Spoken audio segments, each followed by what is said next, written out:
Zimbabwe, and welcome to LiveTalk Women's Roundtable, where we discuss issues affecting women. We are coming to you live from Studio 7 at the Voice of America in Washington, and I'm your host, Marvelous Mhlanga Nyahuye.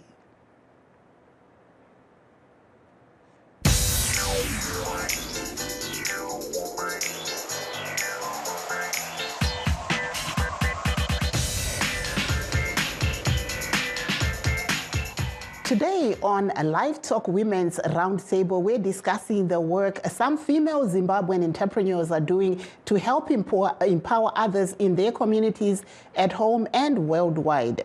But first, let's take a look at what is happening in the country regarding crime.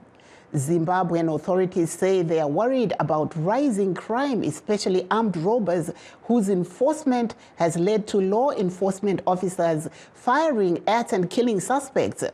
Columbus Mavunga reports from Harare, where analysts say Zimbabwe's crime rate is increasing because poverty has left people in desperate conditions.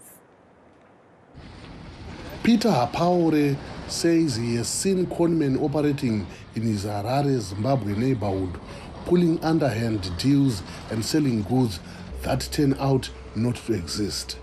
But that's not all, he says. The crime rate is increasing. Murder cases are rising, so I am pleading with the police to work hard so that citizens are afraid to commit an offense. Police should be respected and must enforce laws diligently, as it now seems that we are in a lawless country with people murdering others freely.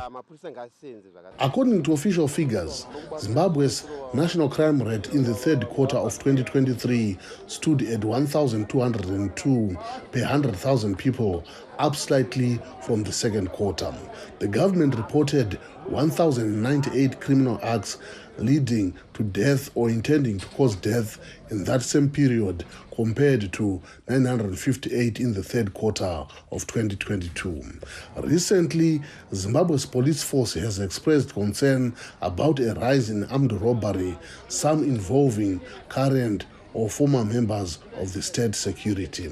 In some cases, police killed suspects in shootouts or when suspects tried to flee. Albert Ngulube, who heads Parliament's Committee for Defense, Home Affairs, War Veterans and Security Services, says police are sometimes outmanned. With the limited resources, they are trying. Our crime rate can't compare with South Africa. We are still better off in Africa. So I think our police are trying their best, although you have some people who always blame them that they are heavy-handed. All what we want as a community is that we want to have peace in this country. Obed Muzembe, a criminologist at the Muzembe Law Chambers, says Zimbabwe's moribund economy and persistently high inflation are pushing many people toward crime so they can survive. And then secondly, you are looking at the social fabric. You know, we have had a lot of migrations, people moving to South Africa, moving to the United Kingdom. It has created a society without parents. And as a result, young people are growing up without guidance and without mentorship, and they are bound to indulge in illegal activities. Muzembe recommends that the government find a way to improve the economy and that the religious institutions and civic society do more to teach people good morals. Columbus Mavunga, VOA News, Harare. And today in Harare, Harare Magistrate Vongai Guriro postponed to 26 February 2024 a judgment in which former Harare East lawmaker Tendai Biti is accused of verbally assaulting and threatening Mrs. Tatiane Aleshina at the Harare Magistrate Court on November 30, 2020. Biti's lawyer Alec Muchadehama has this to say on what transpired in court today. Mr. Tendai Biti is facing allegations of assault. So he has been through a trial which has taken quite a long time, almost 4 years. So today, the matter was scheduled for judgment. But unfortunately, the judgment was not read because we got the record late and filed our submissions late. So understandably, the court was not yet ready with its judgment. As a result, the matter has been postponed to 26 February 2024 for judgment. So nothing much has happened today. He's alleged to have assaulted a person called Tatiana Alishina outside court number 17 on the 5th of November 2020. But that was what was the subject of the trial. The circumstances were that it is alleged as Mr. Bito was coming out of court, he then had a verbal altercation with the complainant. And that is where the assault is alleged to have emanated. Not that there was anything physical, but that he simply pointed at her and used some words. That is where they allege the assault emanated from. That was Tendai Biti's lawyer Alec Muchadehama in Harare. Meanwhile, in another case before the courts in Harare, former Zengeza West lawmaker Job Sikala was fined US $500 and slapped with a wholly suspended 9 months in prison term for communicating falsehoods prejudicial to the state. But his defense lawyer Harrison Nkomo says they are not welcoming both judgment and sentence. We are just coming out of court for the sentencing of Job Sikala in a matter of contravening Section 31, subsection 1, paragraph 3 of the Criminal Law Codification, basically a law criminalizing publication of falsehoods, a law that was nullified by the Constitutional Court, the highest court on the land, in 2014. That notwithstanding, the magistrate proceeded to pronounce a sentence, and Job Sikala has been sentenced as follows: 9 months imprisonment, wholly suspended for 5 years on condition that he doesn't commit a similar offense within the specified period. Further to that, he has been ordered to pay a US dollar fine, $500, failing which he shall spend an effective period of 2 months in prison. And he has been ordered to pay that on the 4th of March 2024. Sure case like the sun will rise tomorrow. 10 o'clock, the High Court shall proceed with our appeal. We have instructions to file an appeal as a registration of our displeasure or claims displeasure of this judgment. We disagree with it. It has no foundation at law. It is not sound. This law no longer exists, and it is wrong for a court to convict someone with a law that is no longer existing. The effect of a striking of an order, of a section by the highest court on the land, the Constitutional Court, means that law is dead. How does it resuscitate? No way, it can't. Yes, there are 2 cases that are outstanding. The one is for disordered conduct in a public place, which is coming on the 16th, tomorrow, for judgment. And then we have another one coming in for judgment again on the 29th of February. So we have 2 outstanding cases here. But as you are aware, there was another conviction regarding incitement to commit public violence, which we've already appealed against. And this one again, we're going to appeal. So by tomorrow, there will be 2 pending appeals in the High Court regarding Mr. Sikala and 2 outstanding judgments in this court, the Magistrates Court. That there was Job Sikala's lawyer Harrison Nkomo in Harare. And the nightmare of the October 7th attacks by Hamas gunmen and the war that followed them is far from over for Eritrean refugees in southern Israel. With no Israeli IDs and limited access to benefits, the refugees, twice displaced, are struggling to rebuild their lives as the war in nearby Gaza shows no sign of ending. VOA Celia Mendoza reports from the southern Israeli port city of Ashkelon. Teke Welde Haimanot fled turmoil in his homeland in Eritrea in 2010, only to become displaced yet again last October when his home here in Ashkelon was among those hit by a shower of rockets fired by Palestinian militants in nearby Gaza. I was inside the house. I got hurt here and there, a little bit everywhere. Wilde Haimanot considers himself lucky that his injuries were not serious. His wife and 3 sons were at a nearby shelter, but he says things have never been the same. I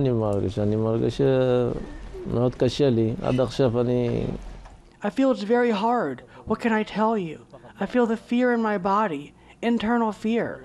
I don't feel like going to work. One day I work, one day I don't. I feel the fear inside me. I would like to go to a doctor, but I do not have health insurance. The UN Refugee Agency says more than 30,000 refugees from Africa are living in Israel. The agency says the Hamas attack on October 7 and the war that's followed has forced 1,200 of them to leave their homes. This has been a real re-traumatizing incident. Not only that, some refugees members were killed. We have 2 Eritrean refugees were killed by the attack of October 7th, and 1 refugee from Darfur that was killed in his road. So it has been a very difficult. That is especially true for parents like Teke Jemane, also from Eritrea. ממש קשה. ממש אני גדלתי במלחמה, במדינה של מלחמה. It was really hard for me. I grew up in a war, in a country at war. I came to a country that was more organized. I thought that was the case. Now you understand. I don't want the war. It is like I haven't changed anything. I don't want my children to grow up the same way, in a war. And also without access to the type of government aid that is normally available to Israelis, he says. Like many other refugees, he does not have an Israeli identification document.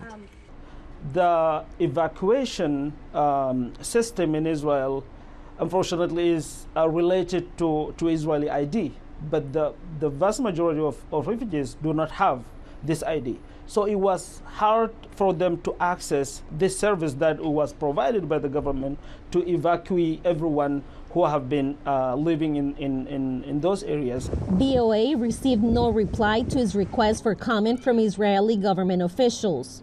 The State of Israel was founded as a homeland for the Jewish people, and it recognizes only a limited number of non-Jewish Eritreans as asylum seekers. The rest it sees as economic migrants living illegally on its territory. The government does not issue IDs to the migrants that would entitle them to many public benefits, such as medical care and emergency housing. For some, like Megastab Jerry Hewitt, who came from Eritrea, this means living as though they were invisible. We didn't receive a grant from the state. It hurts. We feel like we're like rags here. Jerry Hewitt worries about the future of his children who speak Hebrew and feel like they are Israelis, so much that they dream of serving in the Israeli armed forces. I have 4 children. The 10-year-old and the 8-year-old told me we will be in the Golani Brigade. We will be paratroopers. They want to fight here in Israel, but they don't know they are not Israelis. Still, after months of war, these parents are grateful to be able to come back to this, the only home their children have ever known. Celia Mendoza, VOA News, Ashkelon, Israel. Please stay tuned as we'll take a brief break and stay with us. In times of change, when the world seems uncertain and what we hear doesn't reflect what we see, we seek the truth. When we are told only part of the story, we lose trust. In moments of crisis, our dreams, hopes, and wishes for a better tomorrow depends on a free press. At Voice of America, we bring you the stories that people take risks to see. We connect the world and unite it with truth.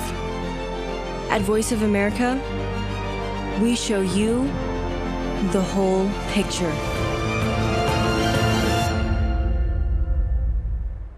For those that have just joined us, please note that we are streaming live on all our Facebook pages, VOA Shona, VOA Studio 7, and VOA Ndebele. And we're also live on YouTube at VOA Zimbabwe. Today we're discussing about some business projects that some Zimbabwean women are embarking on to help empower other women and also improve the communities they live. To discuss this issue, we are joined by Dr. Rebecca Mak, the Director of Immigrant Women Coalition, Matha Fox, an author and wellness coach, and Evanni Mando of the Female Students Network Trust. Welcome to the program, ladies. Thank you, Marcella. Hello. Yes, hello. How are you? I'm fine. Good. Thank you. How are you? Good. So I'll start off with you, Dr. Rebecca Mak. We used to speak to you. You were Pastor Mak, but now you are Dr. Mak. What changed? Thank you so much, Marvelous, for the opportunity and to all the audience. I am excited. What changed is the desire to do more, to want to learn more. So I had to brave it and go back to school until I achieved what I wanted to achieve. Now I'm called Dr. Rebecca Mak. So is it possible for other women listening out there to just say, okay, I'm going to, put everything away and go back to school? How important is that for women? I would say it is very, very important for women to consider going back to school, because we need education as women, no matter what we are going through. I understand we have a lot of challenges as women. We take care of families. We have a lot of things that we have to do, but it is very important for a woman to be educated, especially in our countries, especially here in Africa or wherever you go. Women have been part and parcel of a lot of things. But now without education, we tend to find a lot of hindrances along the way. But going to school will help us to be empowered to face challenges with knowledge and understanding, to be able to access funding, and to help against discrimination when we stand where other men are, and to transform the lives of our children and our society. Thank you there, Dr. Mak. I now come to you, Evanni Mando of the Female Student Network Trust there in Zimbabwe. How are you today? I'm fine. Marvelous. How are you? I'm good. You've heard they were speaking to Dr. Mak, who's saying it's very important for women especially, and you yourself are heading a Female Student Network Trust. What do you tell the young girls about the importance of staying in school so that they have a better future? Yeah, it's very important. I would want to concur with Dr. Mak. Why? Because, the generation of today isn't the generation of the past. We've been underprivileged to go to school and to develop ourselves. We had a lot of skills that we had previously, but I think we are lacking the platforms and also the opportunity to unlock those skills and abilities that we have.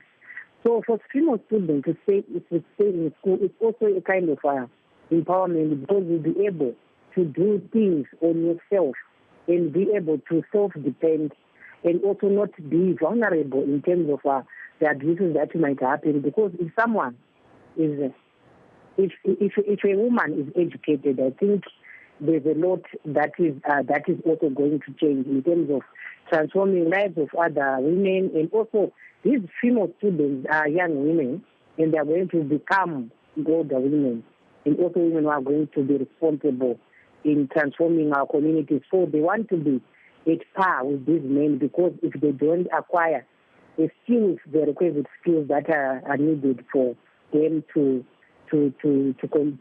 participate in community development and national development, it won't be fair. So we are encouraging them that it's important to become educated and to have education as a priority, because that's the key to all the obstacles and vulnerabilities that they might be exposed to. So that's why we are encouraging them that you really need to work hard. And if those who are also doing life skills, the manual work, they should do it, with the expertise, so that also the job market, even at the moment, also facing also demanding such skills. Tinoona zvakare kuti sangano renyu raakudyidzana nedzimwe nyika muSADC. Tiri kuona muri kuita zvirongwa zvakasiyana-siyana zvekuedza kuti vasikana nemadzimai vawanikwe vachidyidzana. Mungatitaurirawo kuti zvakamira sei panyaya iyoyi? Nyaya iyi yakakosha mazvinati nekuti takaona kuti tikangoramba tichiita basa remuZimbabwe chete, nyaya dzedu dzevanasikana kana kuti dzemadzimai echidiki dzakangofanana maringe tichitarisa muSADC muno mumadzimwe nyika dzakatikomberedza. Tinodyidzana ende matambudziko atinosangana nawo akangoda kufanana, asi zvaiti dzimwe nyikawo dzinenge dzaapamberi maringe nekudii nekusimudzira vanasikana ivavo. Saka kana tichivasanganisa zve kana kuti tichishanda nawo nedzimwe nyika dziri muSADC, tiri kuitira kuti vana vedu ava vemuno muZimbabwe vezvizvara zvemuno Zimbabwe vadzidzewo kuti dzimwe nyika vanozvifambisa sei, uyezve tichikopawo kuti vasvike pavasvika ipapo kana tichitarisa nyaya dzemitemo yemhirizhonga yemadzimai chaivo vakambozvifambisa sei, vedu ava vangakwanisa seiwo kusimudzirawo kana kuti vatore chikamu munyika ino yeZimbabwe kuti ifananewo nedzimwe nyika dziri muSADC, nekuti takaona kuti takangoita hanzi chara chimwe hachiswanyiinda marvelous. Saka takaona kuti takauya takawanda tiri vasikana vemuno muSADC tichitaura neizwi rimwe chete, zvinobatsira kuti ivo vatungamiri venyika dzedu idzi vakwanise kunzwa izwi redu, ende uyezve zvinovaisa pamhene kuti hatingatadze kuita sedzimwe nyika nekuda kupa mucherechedzo wekuti kana Malawi yakakwanisa kucherechedza kuti mhirizhonga inofamba semubumbiro remutemo, ko isiwo chii chatingaita sezvizvarwa zvemuno muZimbabwe kuti tikwanisewo kukopa zviri kuitwa kuMalawi, nekuti tinoona kuti Malawi pamhiri chaipo apo padhuze-dhuze.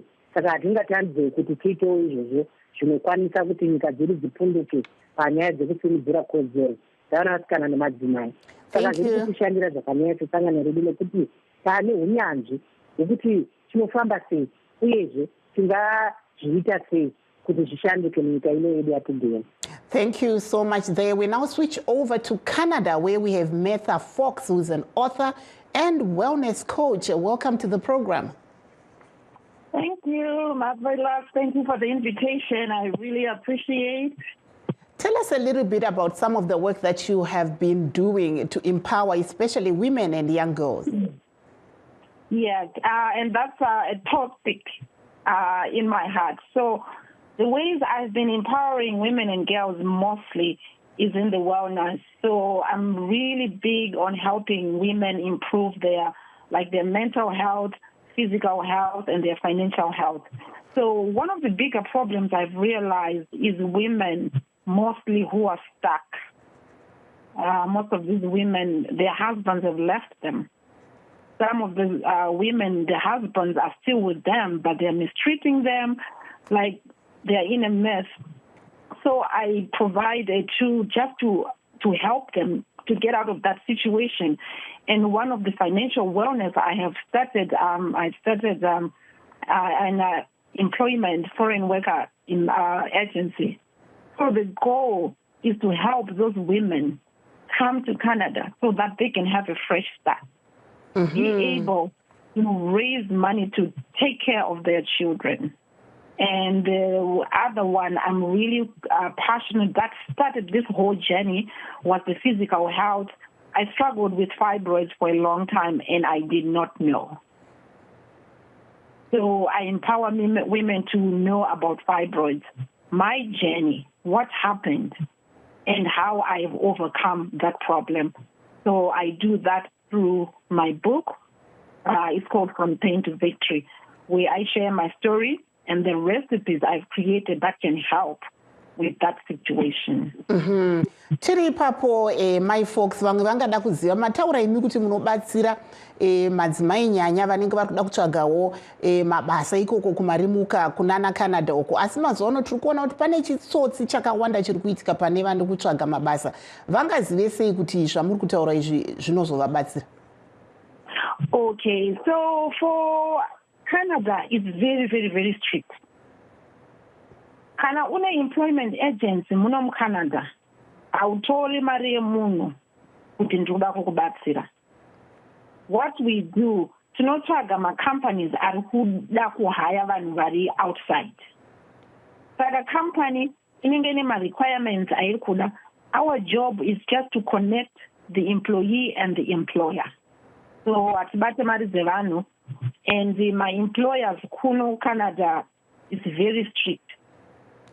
If you do anything funny, you lose your license or whatever your privilege is. So with Canada, when we find an employer, let's say Arukudam Healthcare. So I go into my network and say, hey, this company wants healthcare workers. These are the requirements. So we do the priest training. Once I start the priest training, then we can hand over to the company and say, these are our candidates we have pre-qualified.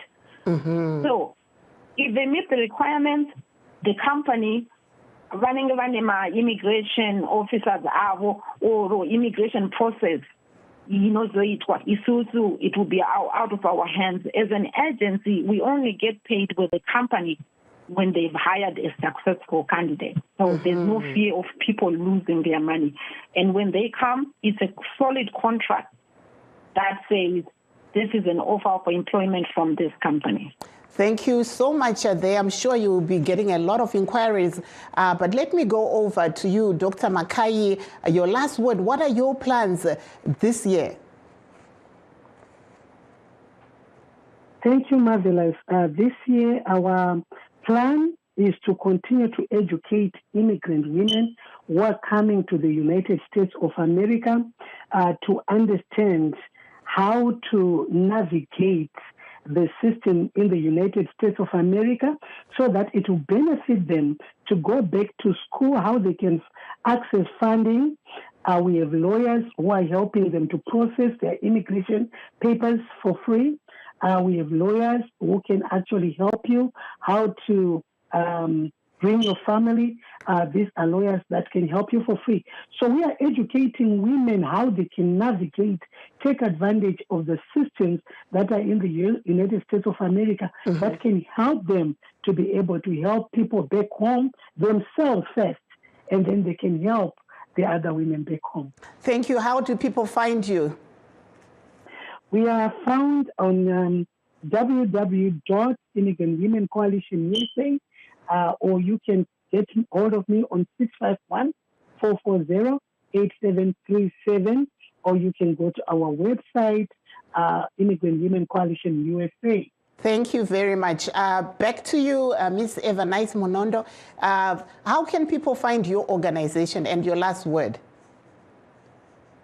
Thank you very much. I think we've done a lot of sensitization, self-raising with regard to gender-based violence. This year and going forward, we are now on prevention mechanisms because we just think we've done enough, a lot of advocates, but now let's prevent gender-based violence in our social institutions.